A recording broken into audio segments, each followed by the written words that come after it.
All right, so John asked me to talk about what happens to physicists when they leave physics. So a few years ago, Joe Tuggle talked about all of the sort of ancillary benefits of particle physics and all of the sort of technologies that come out of it. But we generate an awful lot of physicists also that don't go on to be faculty physicists.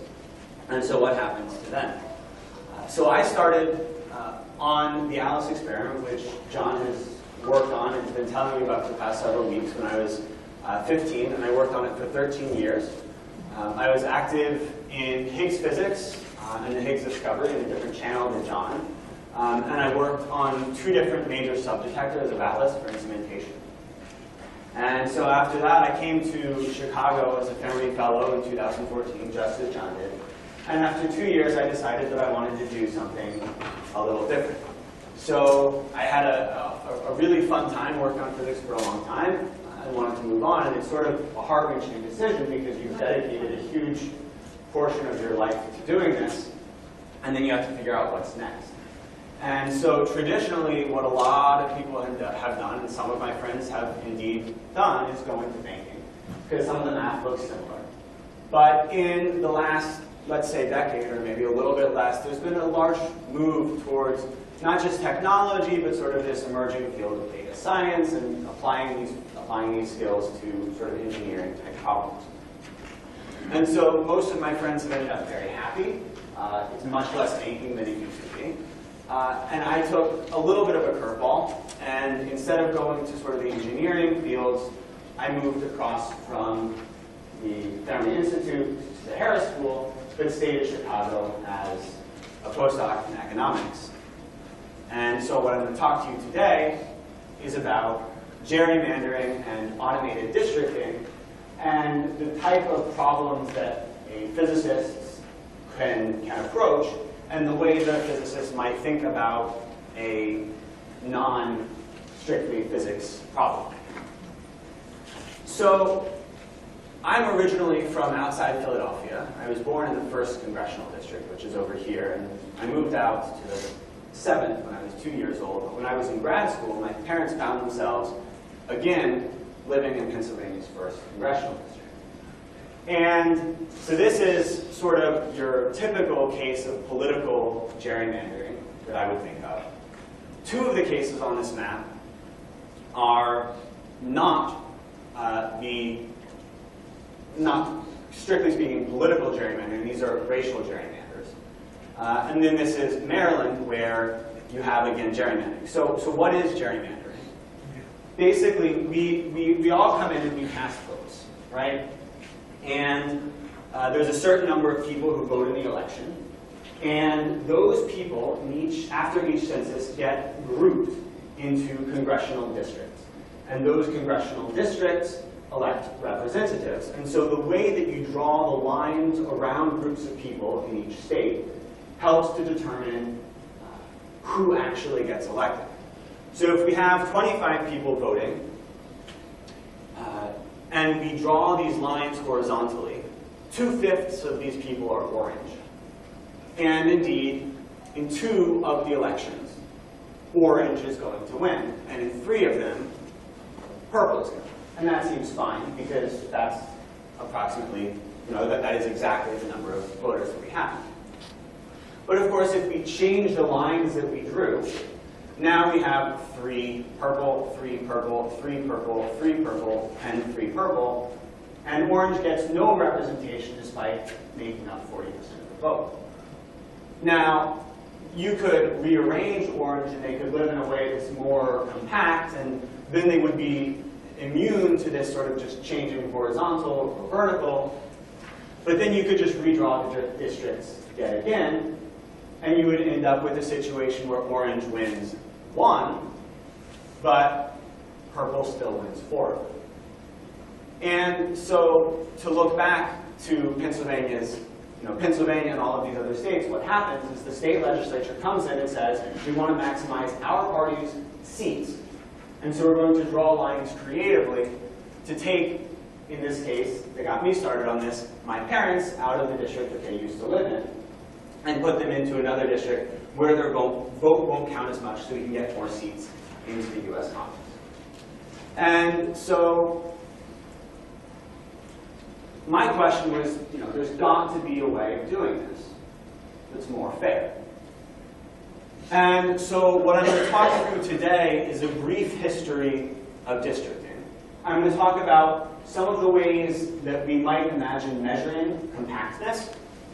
And I'm going to talk about how to sort of actualize those measures and automate districting, and use the maps that we get out of an automated districting procedure to begin to both measure gerrymandering and also measure the unintended effects of just the way that people live, the way that Democrats tend to cluster themselves in cities, for example.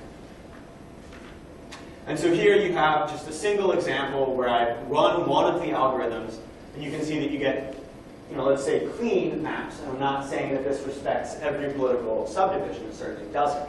But you get nice clean maps of Pennsylvania with the quality of population for the number of congressional districts that we need to elect in Pennsylvania. So this has been a lot in the news of late, but I want to start in the 1700s with the Constitution to sort of give you a sense of where we're really coming from. So to start with Article in Section 2, the powers of Congress. Right? So the House of Representatives is chosen every second year by the people, and this is going to end up coming back in a funny way. The representatives are chosen by the number of people per state. That gets reapportioned after the census each time. And note that there's the 3/5 compromise in here. So certainly the founders were capable of imagining forms of representation other than strict equality of population, even if those were abhorrent. Congress also gets supervisory power over the times, places, and manners of elections. And this was hotly debated at the time. And Congress gets to be the judge of the elections, returns, and qualifications of its members. And these weren't sort of just things that people came up with. These were hotly debated. And the reason for choosing a geographic form of representation was very intentional. So the idea is that you choose a given district. Instead of having proportional representation, you have single districts that elect a median voter, or a median representative. So all of the extrema of a single district get consolidated. They meet somewhere in the middle, and you send people who are themselves more moderate to Congress. And so this is Madison's Federalist 10 argument, that you're passing them through the medium of a chosen body of citizens. You're regulating the passions of democracy. So that's one thing. This is a very intentional choice to have geographic representation. It's clear, reading both the Federalist Papers and the ratifying conventions, that they expected this representation to take the form of geography. So, he says the city of Philadelphia contains 50 to 60,000 souls. It will therefore form nearly 2 districts. And he goes on to contrast it to other forms of representation where in the Pennsylvania State House they only had 1. So they really see this as this is a population. It is a population gets it. It is defined by a population and a place. And beyond that, they even sort of foresaw the concern that we see now of gerrymandering, where we have representatives that are allocated unequally. And so they looked at the case of California, where Charleston is getting way more of the votes than everybody else for a historical accident.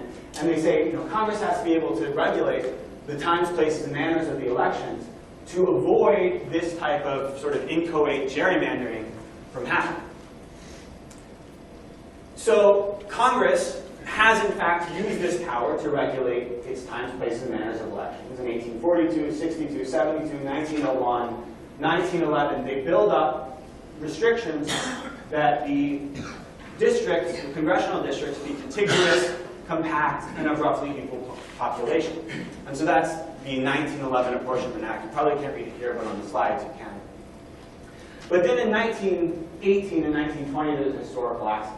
There's World War I, and the census that immediately follows is botched.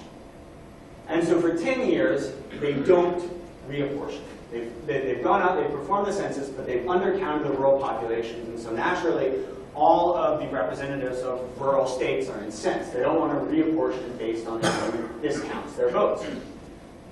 And so they fight it for 10 years, and constitutionally, they have to pass a new reapportionment. And so in 1929, there's a huge debate about how do they do this right, how do they avoid this happening again. And they're completely focused on this question of what happens when the census gets thrown up. And so a gentleman from Missouri gets up and says, at the end of this debate, no man familiar with the Constitution, no man that has even a speaking acquaintance with the organic law will contend for one moment that sections 3, 4, and 5, which is to say the ones of contiguity, compactness, and equal population, have any binding force or effect whatever. The only power, he says, that Congress is given by the Constitution with reference to the apportionment of representatives is to apportion the representation of the several states in proportion to the men numbers or population. That duty done, the power of Congress ends. And every lawyer I've spoken to says, this doesn't make any sense. If we look at the times, place, and manner, Congress clearly has this power. But at that time, the next day, it's removed from the bill. In 1932, in Wood versus Broom, Congress reaffirms that by not reenacting those requirements, they're in fact repealed. And the requirements on contiguity, compactness, and equality of population disappear at that time from the statutes. And so we end up moving towards the courts. And the protections for equal population and contiguity and compactness have come up for very different reasons than the protections that we just saw from Congress. These are based on the First and 14th Amendment, the First Amendment being effectively that by grouping people together to diminish their vote, they're burdening the exercise of free speech, right? That I've decided to vote in a certain way, and the state legislature therefore says your vote doesn't count as much. So they're burdening me. That's an argument that was recently put forth in a Virginia case on gerrymandering. And the more common one is that by giving people different amounts of votes, effectively, you're denying them equal protection of the laws. And so this is, the 14th Amendment is the more common one. And so, to put this in context of what's actually happening in the country, there's a shift in urbanization of the country from the late 19th century up through 1960, where you have dramatic urbanization of the country. And so rural districts are dramatically overrepresented with respect to urban districts. And to take a case in 1962, where Tennessee, they had not reapportioned since 1901, and you found that in the state Senate, rural voters were represented 40 times more than urban voters. And so this case went to the Tennessee Supreme Court, who declined to do anything about it, and then it came up through the federal courts in Baker v. Carr. And this was a really monumental case.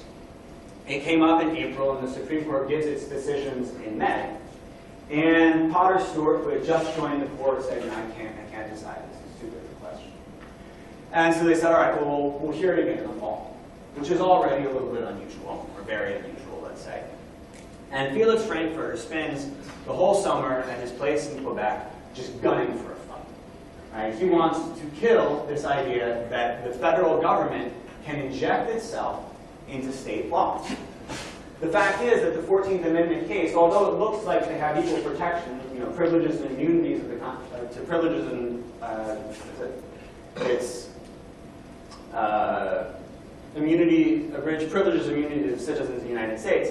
If you look at the historical context where the Committee on Reconstruction was drafting the 14th Amendment, they were also readmitting states, and it's very clear that in no means did they expect that the federal government would be able to inject itself into these debates. And so there's an almost uniquely pertinent sort of originalist case to be made here that this was not what the 14th Amendment said. And so he's gunning all summer. They come back, they hear the case again, and it has a huge toll on the justices. Whitaker declined, he can't make a decision at all. He has a nervous breakdown, checks into Walter Reed, and retires from the court. Potter Stewart is convinced that it's a relatively narrow ruling, and therefore it doesn't matter that much. And the court renders a 6-2 decision that says, A, we can make the decision. This is under the Constitution, and this court can see anything that comes under the Constitution. And B, it is justiciable under the federal courts. And the reason that law students learn this is because it outlined for the first time what is the separation of legislative and judicial power. And they said, we can decide anything that allows clear, discoverable, manageable standards. And so they said, we can come up with a clear standard for this. You have to have equal population for the representatives. And so we can give a decision. And so Frankfurter's worries were well-founded, it turns out. But in the space of 2 more years, it went from being the quote-unquote narrow ruling that had been promised by Brennan to Potter Stewart and becomes this incredibly dramatic change in American representation. So in Gray versus Sanders, the one person, one vote principle is enunciated.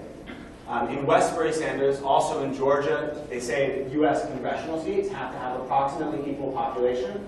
That's based on the by the people argument from Article 1, Section 2. And then maybe the most dramatic one, and this again lives on this understanding of the 14th Amendment coming back from the Committee on the Reconstruction. In Reynolds v. Sims, John Marshall Harlan II reiterates Frankfurter's case from Baker v. Carr, but that's just not what they meant. And Reynolds v. Sims, they say both houses of an Alabama state house have to be apportioned based on equality of population. And this was, I mean, these are huge, huge decisions. Everett Dirksen, who's monumental senator from Illinois, fights it in the Senate, almost works his way towards the constitutional amendment, gets something less than 60 votes for it though. But then starts heading after the state houses. And he ultimately gets 33 out of the 34 state houses to vote for a constitutional convention. So, I mean, this is a constitutional crisis at about as big a level as you can get.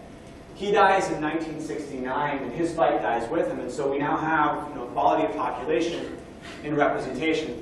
Earl Warren, throughout his retirement, was consistently asked which of the court's cases were the most important.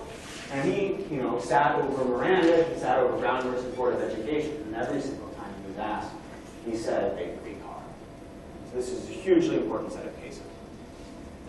And so this established in a very short period of time equality of population for representation. And the case for political gerrymandering has come up more recently and has been a little bit different, right? So in Davis v. Vandemer, you have in 1986 a case in Indiana where the Republicans gerrymandered the state, and the court recognized, yes, they gerrymandered it, and you know what, we actually think that you have a justiciable concern, but we can't do anything about it because we don't know what standard to apply. Now that's a weird response, because in Baker v. Carr, they said it is justiciable based on whether or not we can come up with a clear and manageable standard, right? And so now they're saying, well, we think it's justiciable, but we don't know what to say. And Davis v. Vandemer has been sort of the law of the land for 30 years now, and as you can imagine, saying you have grounds to sue, but we can't tell you the answer, has been a little counterproductive, right? Or has not been terribly productive. We've got no clear answers out of this. One of the most biggest cases since, in Feith v. Jubiler, in 2006, Lulac v. Perry, the majority has continued to say, we think maybe we'll come up eventually with a metric for measuring this in a clear and manageable way. And that's one of the cases that just hit the Supreme Court, the Wisconsin case. So the majority is still sort of holding out hope, but it's a very tenuous ground. So through all of these cases, the court has been very clear about what it does see as traditional districting principle. It's contiguity, it's compactness, and it's the respect for existing political subdivisions or communities of interest.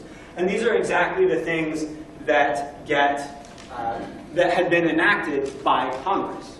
Right? These are the ones that Congress in the 1911 Apportionment Act had used, and these are the ones that show up in this political science literature as being reasonable things to do. You also sometimes see consideration for incumbents.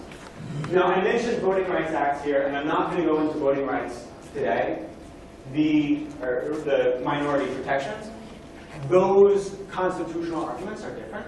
They're based on the 15th Amendment, and statutorily, they're also different, right? It's based on the Voting Rights Act of 1982, and so the standards for proof there also are different.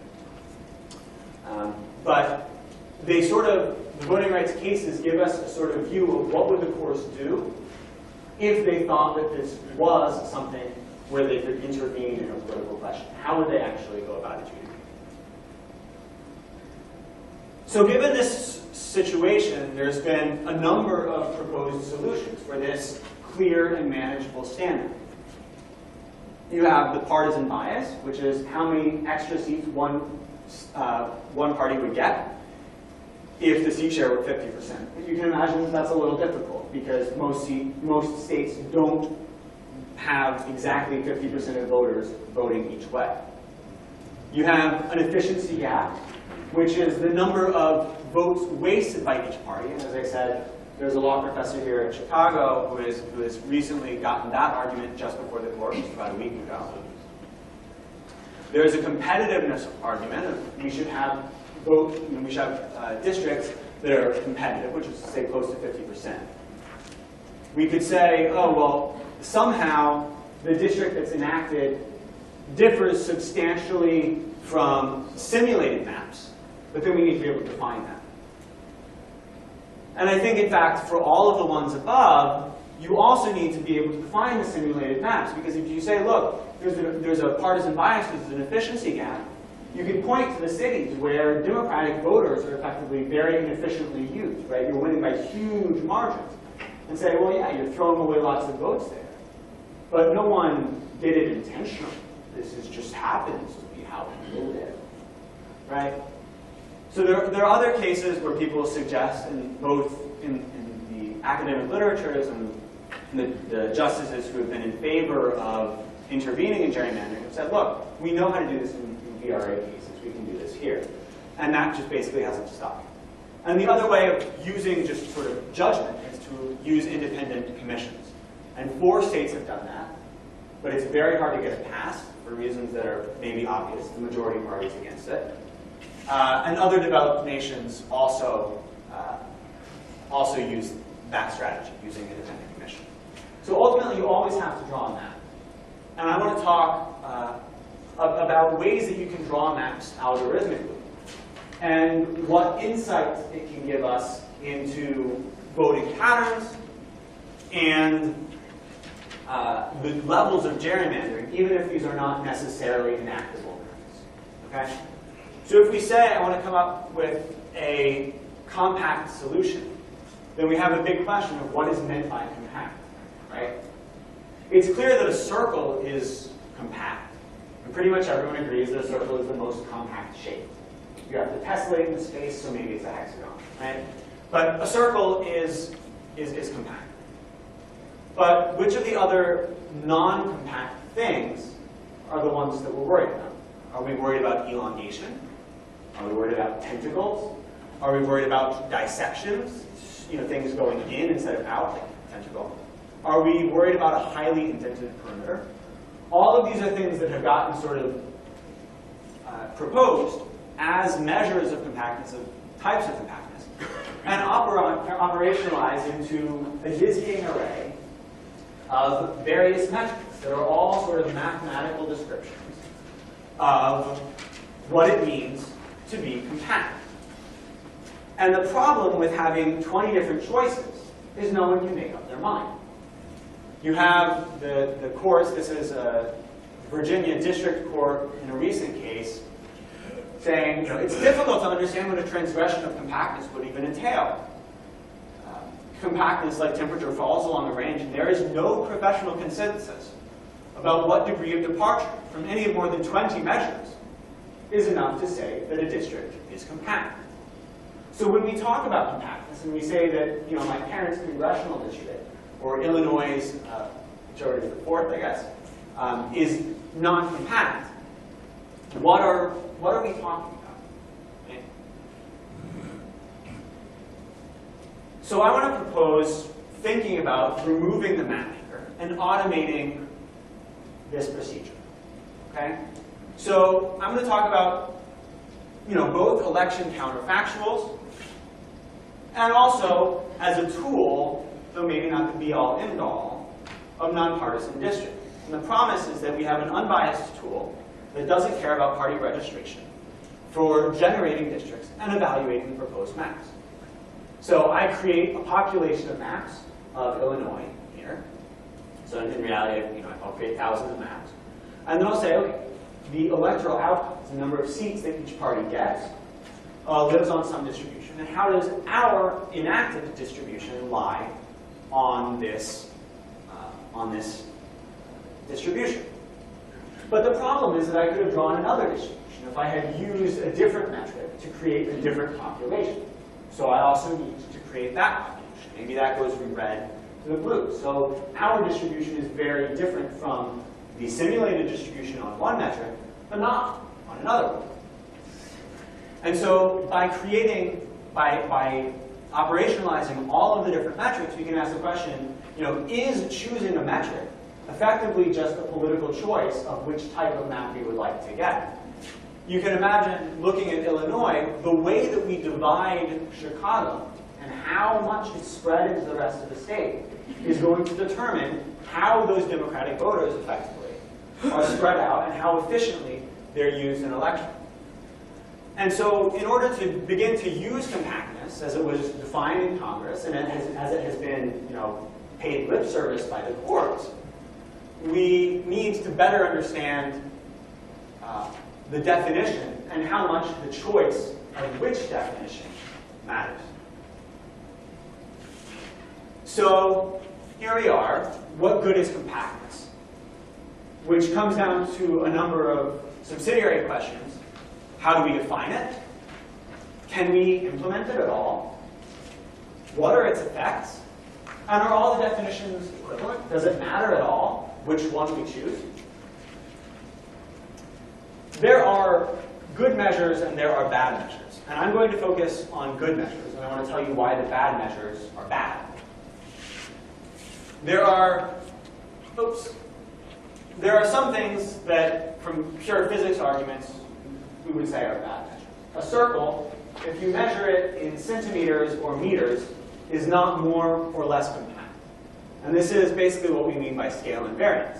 So if you have a circular district, if it's in the middle of a city, or if it's out in the country, and the scale is different, you would say that it is an equally compact district. This is not just a straw man. People have earnestly proposed measures like total perimeter. You also have questions of rotational invariance. Is a square lying on its side or lying on one of its corners more compact? I would say that they are equally compact. But there are people who have proposed measures of north to south distance over east to west distance. Well, that matters if you're aligning using a magnet or a sextant. And I would say that doesn't matter for the level of compactness. So I'm going to reject basically any measure that doesn't satisfy these. And I'm going to ask for one more thing. I want measures to be normalized to 1, because this makes it easier to combine them in a meaningful way that's sort of easier for me to understand. And so to build these measures, there's a number of building blocks that we're going to see over and over again. Here I have one, I would say, gerrymandered congressional district. And on this, I've superimposed a number of shapes. And we'll use these shapes to build up ratios to try to understand if something is gerrymandered or not. One of the shapes is the largest inscribed circle, the magenta circle. One of the shapes is the convex hull, which is the blue curve, which is the shape that a rubber band would take if I snapped it around the district. Another of the shapes is the equal area circle. So if I squash the gray area around the centroid of itself, I would get this purple circle. You can consider the largest circumscribing circle. You can consider the circle out here. which is the equal perimeter circle. And one of the other ones that I think is quite fun, that turns out to be a pain to calculate, is the shortest path between members of a district that is itself contained within the district. So the path from gentleman A to the lady A over here. And so this is the shortest path in the district, though they would prefer to be able to just walk in a straight line. And so by assembling these in various different ways and ratios, we can come up with those 20 different measures that I showed you in the previous table. And so I'm going to walk through just a few of them to give you a sense of what these look like. One of the most common measures is the isoperimeter quotient, which has the advantage of being extremely easy to calculate. As long as you know all of the areas of the pieces, you can sum them and you get their area. And you add up the exposed perimeters, then you get their perimeter. And so what you do is you say, well, I've got the perimeter. I know that for a circle, 2 pi r is the circumference. I know that for a circle, pi r squared is the area. And that tells me that with a tiny bit of math, 4 pi a over the perimeter squared is the ratio of the district's area to the area of the circle of equal area. And this is one of the most commonly proposed and used and operationalized measures. People have in fact implemented this one before. But in fact, it gives very poor discrimination. So people say, oh, it's infinitely discriminating. As long as you make any improvement that reduces the perimeter while preserving the area and moves you towards a circle, it gets better. And from a calculus standpoint, that's not true. If you move and you get increasingly close, as you get in the limit, if you're taking an ellipse and deforming it towards a circle, in the limit as you get closer and closer to a circle, the difference in this measure approaches 0. And so there's in fact 0 discrimination when you get even reasonably complex or reasonably compact geometries. And there's an additional problem. Because how do you measure the perimeter? Now that might seem like a relatively simple thing, but imagine there's a famous case of measuring the coastline of England. And if you measure the coast of England with a 100-yard rope, or you measure it with a yardstick, or you measure it with a caliper, you'll get a very, very different answer as you go around every grain of sand. And so in fact, measuring the perimeter is an ambiguous thing, and defining what you mean is a little tricky. There are clever ways of doing this, but there's definitely some ambiguity here. So let's take a look at some of the other measures.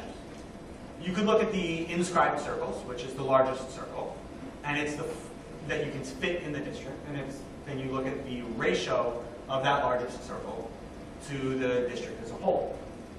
And I think this is nice. It's fairly intuitive. It has some problems. Changes that are outside of this circle, from an iterative standpoint, one step at a time, are basically irrelevant. If you move something from here to here, it doesn't care, because you haven't changed the size of the circle that you can draw. And if you've increased or decreased the area, then this measure considers it a net win, because the area has gone up in total. Or excuse me, you decrease the area has gone down in total, and this hasn't changed, so the metric has gotten better. It's worth thinking about as we work through these, how you would actually go about calculating this from an algorithmic perspective. Sometimes, on the previous slide, it's pretty easy. Sometimes it requires a little bit more finesse.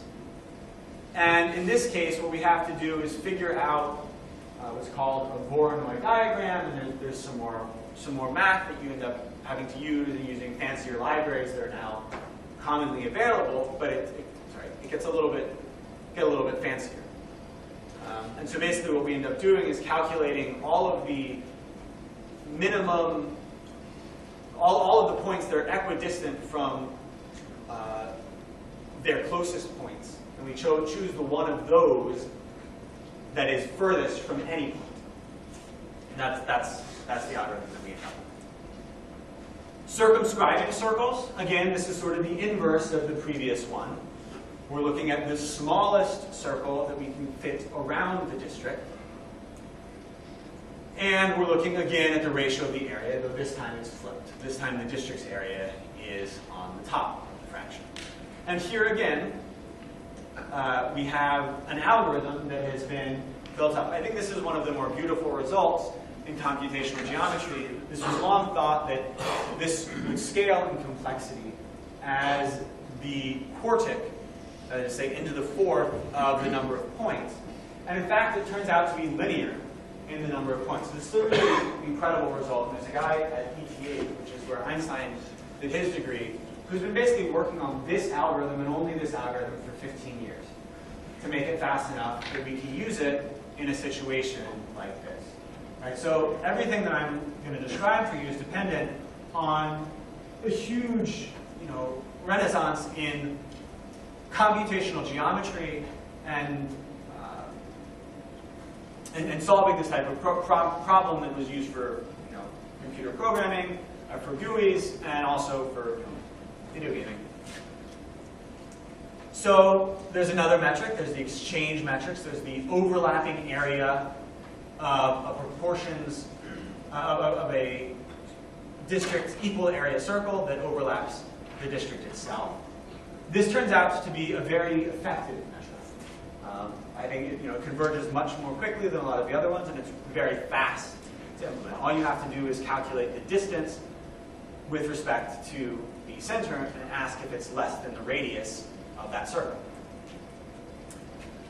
We can look at, again, a very effective measure, the average distance to the perimeter, and we normalize that by the average distance for a circle. And so the calculation has an integral in it, but it's, again, very simple. You can look at the dynamic radius. So instead of looking at the distance to the edge, you look at the distance to the center. And again, compare it to a circle. And that gives you, again, a very nice compactness measure. And the last one that I'm going to bring you through, again, there are many more of these, but they're all sort of constructed on the same lines. You have a set of shapes that somehow characterize the compactness of the district. One of the inscribed, circumscribed, convex hull, any of these. You either use the area or the people contained within those shapes, and then you calculate some ratio. The last one is the fraction of the paths between citizens where the path itself is contained. And again, you can think about how you go about implementing this. And so what is the shortest path from from Chicago to Springfield? Well, there's a great algorithm for doing that. Dijkstra does that well for you. It tells you in one swoop, you get all the shortest paths from point A to every other point B in the entire district. But it takes still some time to do it. And so what we do instead is we run that algorithm once at the beginning. And instead of saving the output of what every single path would be, we just say, look, this is a treasure hunt, and you will get to the next step. And at the next step, the shortest path, along the shortest path, will tell you what the next step is. And so if the shortest path from A to Z goes through B, the shortest path from B to Z is also going to be the remainder of A's path continuing on from B. And all we have to say is that if you want to go from B to Z, your next step is C. So we can calculate that one time and use it over again and over again. And you step along this path until you get a contradiction and find that you've left your district. The point of saying this, right, is that a lot of these algorithms have some complexity and they take some work to implement. There are two other metrics that fall outside of the sort of set that I've shown you before, in the sense that they are not a single metric of compactness, but rather an algorithm for coming up with the solution. Right? And so the split line algorithm divides the state, or a remaining fraction of the state, into equal parts. Or if there are an odd number of congressional districts remaining, it takes the closest fraction to parity. So what do I mean by that? If you start out with the state of Illinois, which has 18 congressional districts, you split it once along the shortest line, and you get 9 on each side. Now we're going to have to split each of those 9s into 4 and 5. That comes in. You split south of Illinois, north, and Chicagoland.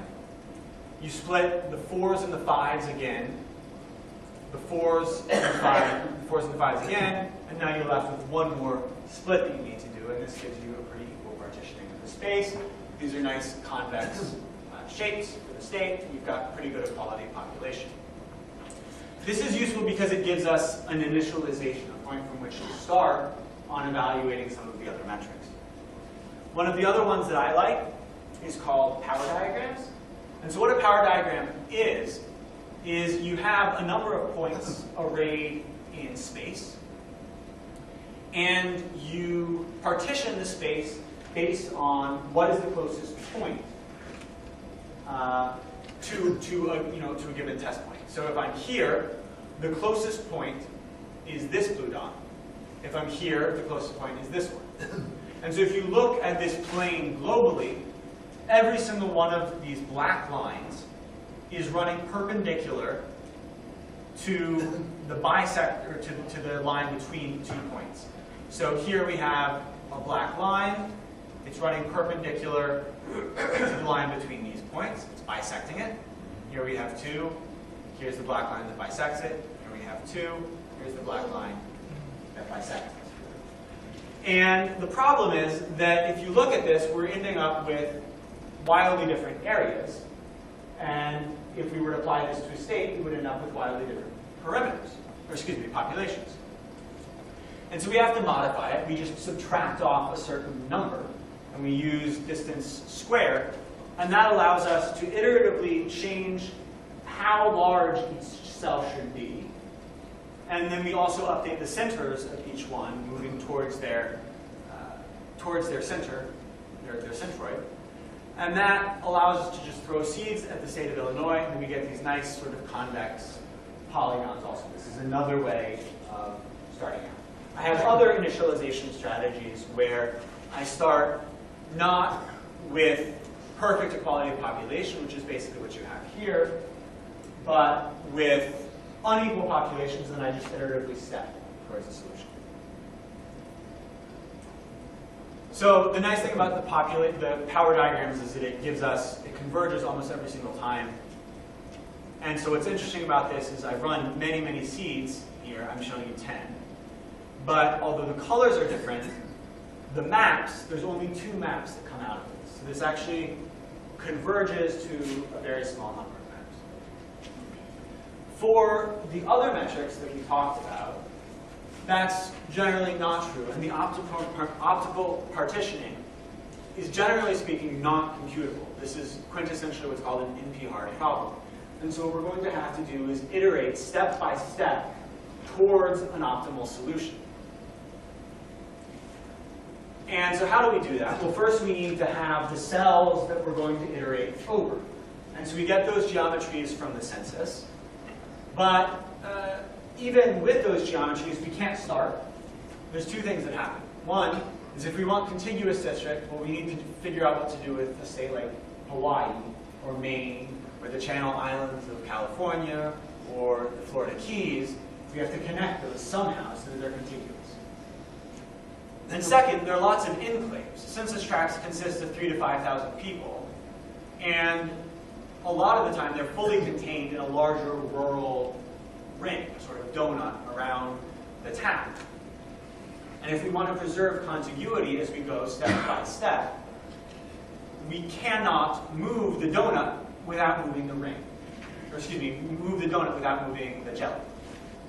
And so we assign all of the enclaves to the donut, and that gives us cells that we can move back and forth. And then, so that gives us cells that are usable. And then we're going to step along, and every step of the algorithm we're going to ensure that contiguity is preserved. And we can ensure that locally. So here, this sliver is itself a census tract. We cannot move this one without first removing this one, because we would break contiguity. And so what we do is if we want to move this one, we first check, well, are all of its neighbors in the yellow region themselves connected? Well, no, this guy is not connected to these two guys, so we move on. We cannot yet move this cell. This guy, or this guy, we could move because all of its neighbors are themselves connected. So this is basically the procedure that we're going to be following. We're going to step along, we're going to say, what are the possible moves on the edge of our district that do not break contiguity? And what's the move that moves me towards the best solution? In addition to the measures of compactness that we used before, we also have to have a population constraint. And that's going to take the form of the difference in population that we currently have with respect to the target. I raise it to a high power and divide it by some target so that this part of the constraint drops to 0 as that target is satisfied. So if I want to require that all populations are equal within 1%, if the difference between my target and what I currently have is way less than 1%, I raise that to the 4th power, the population constraint no longer matters, and I'm now focused on compactness. But it'll come back if I start getting away from population equality. And so now we have the full sort of meta-heuristics that we want to throw in. And we can start iterating. The problem is that we can get stuck in local minima, and so we need some things that will kick us out. So basically, you look all around you and say, I'm in the best of all possible worlds, but it's just because you don't have your glasses on, and you can't see far enough. So we need some things that will constantly sort of be kicking you away. And these are called meta-heuristics. And so sort of kick you out of this best of all possible worlds to an actually better solution. And then we start stepping through space. And this is basically the procedure that I do for all of the different metrics to try to get reasonable maps. And so we're moving. You can see that the the Philadelphia districts are much smaller because they're much denser. Here we've got this long thread. Finally, it popped off. We've got an egg sort of for Pittsburgh over here. And because of these meta-heuristics, it's sort of wibbling and wobbling because it is going to keep on moving a little bit. But this gives you a pretty reasonable map in the end. And so when we're done, we can say, all right, I have a map that I think is more or less reasonable. Now let's go and find precinct-level voting returns and evaluate how many seats would have been elected on both sides if that had been my map. So in other words, I'm finding at a very low granularity how people actually voted in the state of Pennsylvania and saying, what would the election outcome have been? And to take, I'm using power law here, or power diagram. Here are simulated results. This is, I think, just 100 maps. And I say how many, what share of the votes would, in this case, Democrats have gotten in each seat. If Democrats get more than 50% of the votes, they win, right? So here's the 50% line. These are the Democratic seats. Here are the Republican seats. In Pennsylvania, in the elections that I'm using, sorry, this is the general election of president for 2012. By using actual congressional votes, there's incumbency effects that I don't want to deal with. So I'm taking the presidential election in 2012. I'm saying this is how the state of Pennsylvania votes. Slightly more than 50% of Pennsylvanians voted Democratic. They get less than half the votes by a good share. Because in some of the districts, just based on geometry, or based on demographics, the Democratic voters are clustered together, and the Democrats are winning their seats by much higher margin. In some sense, you might consider this a wasteful margin, because they're winning by fractions larger than they need to. And that's part of why they are winning less seats. There's also an effect from the state legislature, where if we take the actually enacted map, Democrats win even fewer of the seats. Okay? So there's a demographic effect, and there's an apparently statutory, let's say, effect. But we've been talking for more than my 50 minutes, so I'll end soon, about a lot of measures. And so the question is, well, that was power diagrams. Those were results for power diagrams. What about other elections? What about other metrics? How did they compare? So we can take the statewide votes. This is the only line in this table that is actual votes cast. In all of the elections that I've looked at here, Pennsylvanians are voting a little above 50% Democratic. Every other line of this table is a fraction of seats sent to the United States House of Representatives. And so you can see that across this table, with the exception of 2008, which was a Democratic boom year with Obama's coattails, the Democrats are doing worse, or very, very broadly, they're doing worse than 50%. And that's this demographic effect. But if we look at the enacted maps, which are the second through fourth lines of the table, we also see that in the last of them, in the most recently enacted map, the 2012 map, Democrats are doing even worse than the purely demographic part would suggest. Right? So this map is hurting Democrats. In Maryland, you could perform a similar exercise to see the extent to which Republicans or Democrats have been successful in their gerrymandering of Republicans.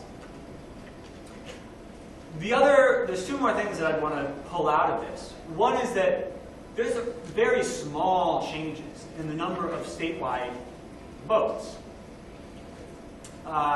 in 2000 and 2004 and 2012 with respect to 2008. And yet there's a huge impact on the number of seats elected. And that's because all you have to do is get over that line. And we saw that there's a huge mass here. So if you push this a little bit to the right or a little bit to the left, you get a hugely disproportionate impact on the actual seats elected. The other thing that I want to draw your attention to is that taking all of my simulated measures, all of these different ones, we're getting consistent results. And so part of the complaint from the courts has been, we don't know which measure to enact. And my answer to that is, well, it doesn't seem to matter that much. Right? Whichever one you choose, it's going to give you a consistent result. And so the idea of compactness, even if it is multifaceted, we have dissection, we have indentation, we have elongation, we have isoperimeter cohesion, we have a number of ways of operationalizing it. They all give us the same results. And so, in some sense, purely from the perspective of the compactness requirement, it doesn't matter which one we choose. I have a paper up here, if you're interested in reading more about this. One really, of all the literature that I've read on this, there's one paper that I think is really great. And so I have just a couple of copies there if anyone wants to read it. Since this is a Hyde Park audience, I figured I'd give you a little bit of foreign perspective. How is this done broadly? Basically, all countries now use independent commissions. That is the solution across the world. And some of them have come to this solution very recently, sort of 2010. And in doing so, they have dramatically reduced the litigation around apportionment. And in France, so the Conseil Constitutionnel declined to intervene afterwards, saying, look, we trust this panel. They know what they're doing. They're doing a fair job. It's not our place to say anything else. And there's one more thing that I want to say is that, all of the VRA pieces of the apportionment puzzle are actually very effective. We are the only country aside New Zealand that has been effective at getting some degree of minority representation into the federal legislature. I'm not saying it's high, but it's way better than England, it's way better than France, it's way better than Germany. And the only other solution that has worked well is in New Zealand, where they have dedicated minority representatives. So where do we go from here? Well, there's better statistics to do. There's thinking about non-spatial adjacencies. And so not just are these two census tracts touching, but in some sense, is Hyde Park more like Wicker Park than Woodlawn or Inglewood, right? Even though they're physically closer.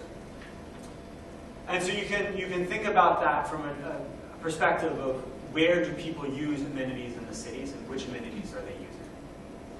And then I think, once we've started to reformulate the question of compactness, we can ask in different, maybe more interesting ways, what citizens have a right to. Do they have a right to competitive elections? Or is that just the way that people live? And so we're going to respect that Democrats have clustered themselves, quote unquote, inefficiently. And when we say unbiased, by what measure are we talking about bias? So that comes to my end, and I'll stay longer. I'm sorry for taking some of your question time. There's takeaways. Compactness has a long legal history, both legislative and judicial. And there's a rich literature on this. But it's remained somewhat nebulous because no one that I'm aware has sort of gone through and tried to make all of the measures work and see actually how they all perform and what their effects are from a political standpoint. What we find is that virtually all of the measures yield consistent results. And so my hope is that we can start to provide clearer advice to the courts on which we might prefer.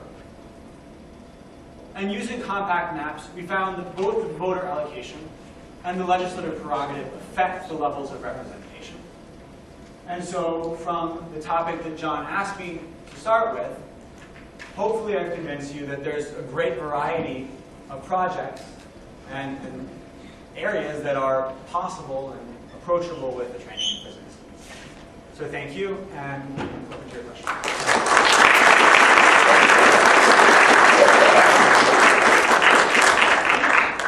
What would the area look like? Somebody must have did this, if not you. If there was no algorithm, you just let it randomness, people populations move here and there all the time, just chaos. I mean, how does that work out? It might work out pretty good. So there's two answers. What was the question? Yeah, so the question is, if you were to do this randomly, what would the result be? And there's two ways of answering that question. One is, if you truly randomly assign every single census tract, what would the outcome be? Well, in that case, I can tell you, because I've had bugs in my code. And the answer is, you get an overwhelming majority, let's say 90 or 100%, going with the statewide majority. Now, why is that? Because you have in every single one of the districts, you have effectively a random sample.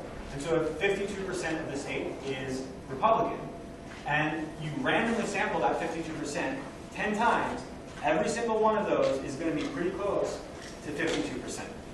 And so a true random sample is going to give you the statewide distribution. That said, you can say, well, what if I randomly drew the districts? And I'm going to respect contiguity, but beyond that, I'm not going to care about compactness at all. In that case, you get very similar results to this one, in that basically just constraining enough compactness to make things at least touching is enough to get the demographic effects that you see. So is that fair enough, so to speak? that might be fair enough, but I would argue that you want to do better than a random allocation. Sure, that's a good question. Other question? Yeah. Your premise is basically based on a two-party system. Suppose you have multi-parties, how would you generalize your mathematics or your algorithms for multi-parties? I mean, I would pretty much do the same thing, right? You're gonna draw districts in a consistent way. I have not taken parties into account in any way when drawing the district, right? And then from the precinct level voting returns, you're going to do again the same thing, right? You're going to take the precinct level returns and aggregate them into the districts that you've drawn and come up with the wins. So I don't know that it changes based on the party composition. But it seems like you're doing some type of outcome measurements at the end between, like what you were showing between the Democrats and Republicans. That's very true. You have other parties afterwards. I would think that there's some added complications on this. Yeah. Okay, I see what you're saying. I mean, I think so what I'm looking at is the Democratic vote share as effectively also the distance from the win percentage, the median. It's true that the win percentage is going to change, but still, I'm not sure how much. Certainly, qualitatively, there would be differences. Yeah, I think there would absolutely qualitatively there would be differences, but I'm not sure that algorithmically and procedurally there would be differences in how you go about it. To me, it would seem like you're really increasing complexity tremendously by adding multiple parties to see if they're fair or not. Well, I think what you want to do is say,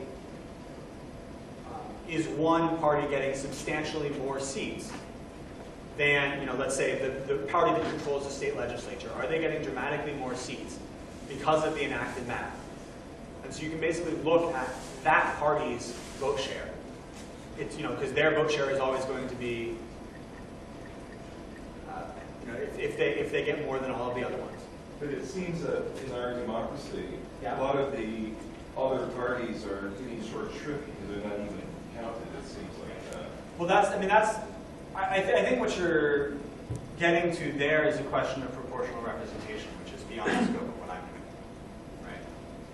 Proportional representation, and that goes back to Madison's thing, the original choice of having sort of geographic representatives. So I think there are some modifications to the math, but in terms of understanding how close am I to winning a district, you could redo this based on just the percentage of votes with respect to the next highest person, which is to say how far you were from actually winning. If another group got 20% or another group got 30%, you don't really care. All you care about is how close your margin was over the next highest number. So I think the modifications of the math here are not necessarily huge. But it seems that some of the premises based on actually being put onto a ballot could be very much affected by how you draw that district. Because if you say you have a threshold like 5%. Well, getting on the ballot is a petition. Most people can get on the ballot. Getting a substantial part of votes, by allowing people to cross-register, is another story. So we can talk about it afterwards. I'm not. Yeah. Do you think our party system, the way it's evolved from the archaic times when you had to communicate by handwritten letter that had to be delivered or be in person to the technology that we have today, which is instantaneous, that we basically get rid of the party system and vote on specific issues, maybe set up like Amazon where everything's graded by different stars. You look at the raise that everybody goes at once. And there's no parties allowed that can leverage. Yeah, so the rise of the American party system, as we think of it today, is sort of the 1820s, and was sort of originally seen as a way of bringing people in and sort of educating them. The direct democracy question is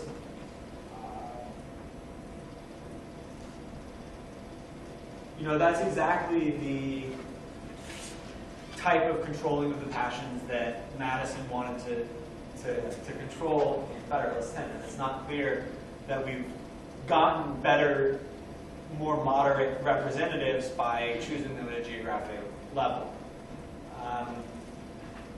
The fact that somebody is chosen by the median of a populace, often they're themselves nevertheless pretty extreme. I'm not sure where to go with direct democracy on this. Direct, you can look at California has all sorts of issues, right? But I'm not sure that this has a specific, something to say about direct democracy. Any other questions? Yeah. Thank you for a very important study. But given two improbable situations, I'd like your perspective on which is less improbable. The reform of the gerrymandering system or a switch to a parliamentarian system? Look, I think reform of this system is inevitable. I think, maybe I wasn't as clear as I could have been in this. I think that the courts is the wrong way of doing this, because the way that the courts have done it, what they've done is they said we need equal population, and they injected themselves into this political debate. We end up with incredibly strict equal population. It's 1%. And the rest of the world uses 10 to 25%. It allows them to use many other measures of what's meaningful in representation. So the court's sort of injection into this debate, I don't think has been necessarily super productive. And it was clear from the 19th century and up through 1911 that Congress was step by step moving towards better requirements, more meaningful requirements on the form that congressional districts could take, and they were doing that effectively. And the fact that the court sort of stepped into that void, and there was absolutely a void that was stepped into. There was a big problem. You have people represented 40 times more than other people. They have I think in some ways contorted the process. I think either we're going to get a positive ruling from the Supreme Court, or we could basically push Congress to do the things that it has done in the past. Moving to a parliamentary system, I think, is probably impossible, because you would have to completely rewrite the Constitution. In order to do this in Congress, they could, legally, they could do it tomorrow. Now, obviously, that's not going to happen, but it's there.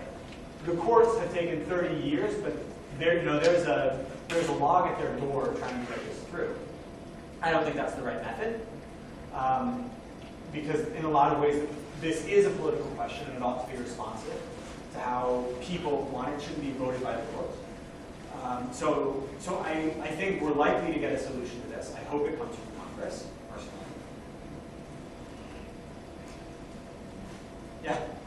Is there kind of a limit to how far off the statewide vote could be from a well-drawn map? So what you kind of concluded, even with a well-drawn map, people self-accumulate, self-identify, and there's concentration. I mean, could you have statewide votes where it's 90% and still a well-drawn map is only showing 40% representation? It would be a weird state. I know, I'm just wondering, is it even mathematically possible? No, I mean, I think at that level it's not mathematically possible. If you have 90%, then you have to put them somewhere. Yeah. I mean, it depends on how many districts you have also. Right? If you have one district, you can't lose it. If you have two districts, you can't lose it. If you have three districts, you still can't lose it either. Yeah. Oh, sorry. Okay, Mr. Johnson.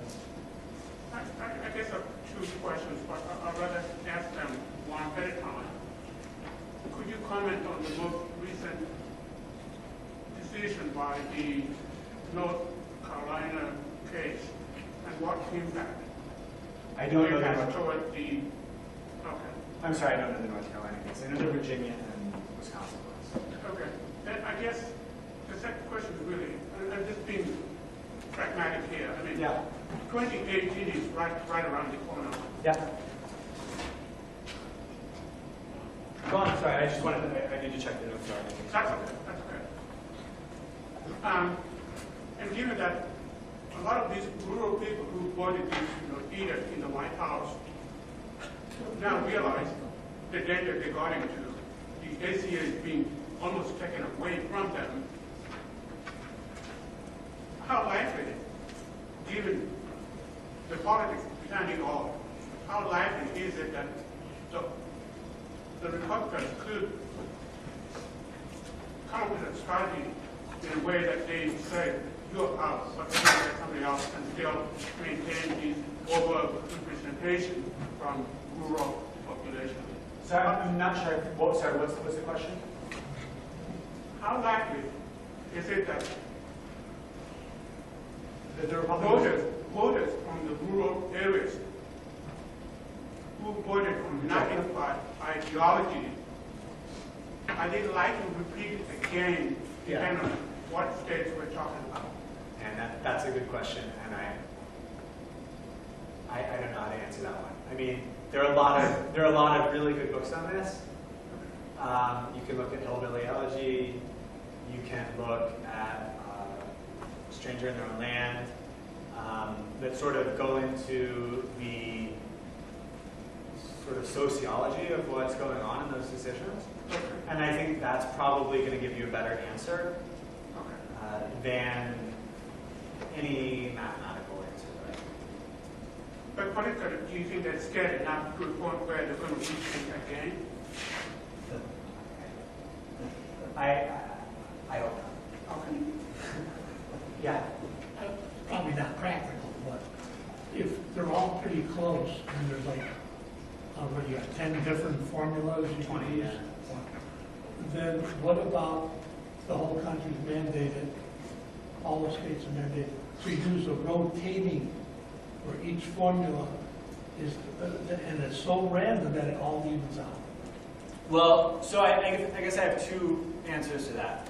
One is, I don't see the point of that. Some of these, although they give similar answers, they don't necessarily all work the same, I would say. And from my perspective, power law is great. So the fact that they all give the same answer doesn't mean that they all perform the same. Power law works really, really well. Vorbach works really well. Dynamic radius, works extremely well. Exchange index works extremely well. Bizarreness is great in practice, but very, very slow. So there's a few of these that work very well and can be combined with other, and are so fast that they can be combined with other things that you care about, like competitiveness, like responsiveness, like bias, like anything else that you consider relevant. And so they work much better as a component of something else. I would say, given that these all work the same, let's choose the one that we basically, like the best, and that can be a component, though it cannot necessarily be, it probably shouldn't be the only thing, because we have to respect VRA, we have to respect more communities of interest, and there are interesting ways of building those in that we could talk about more, but that we probably also want to take into account. Any other questions? I guess that's it. Thanks.